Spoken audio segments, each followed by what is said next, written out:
fula be korta ni yoro nani de albani ba nati akasifatu salatu nabiyula ko kana ahyana yarfa yadihi inda sujudi ko ciden tumbe wakati nu ko aba bolo furakata na beta sujudula parce que mogo dobe albani ka kuma utaku be barake nay kasura yufo chogo muto koloshi ako ahyana de nadiri wakati nu atumba bolo furakata na beta sujudula ako ni ya ye ale ko ahyana ako na ya soro ciden tumba bolo kurata fula korta wakati be na beta sujudula kwa tunte dogo shebawla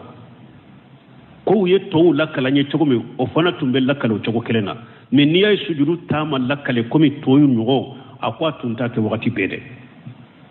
me munu fana bo kulu be albani ka kuma uta wakati bede wulu tato sujudu lo bata mali bade ka kuma ta ako ahyana de me o yere doni ke bawo dobolo komi nasayna abu dawuda nu ye togo korta bonda do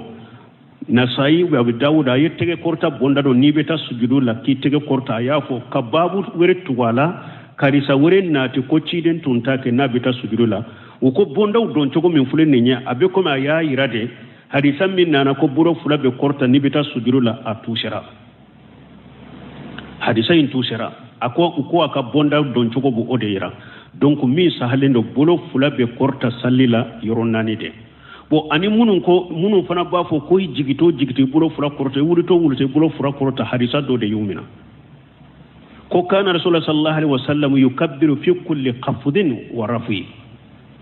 ko ciden jigito abe kabaruke a wulito abe kabaruke ninda ya don muna wulu nyana ciden jigito ba tige korta a wulito ba tige korta ayi ciden jigito kata wurukulaw kata sujudu ba abe Allahu akbar fo dala a wulito na abe wuli sallida abe Allahu akbar fo dala na korte ko atumba to korta nu sugu de be mo domina donc bolo fula be korta a sahale yoron nani de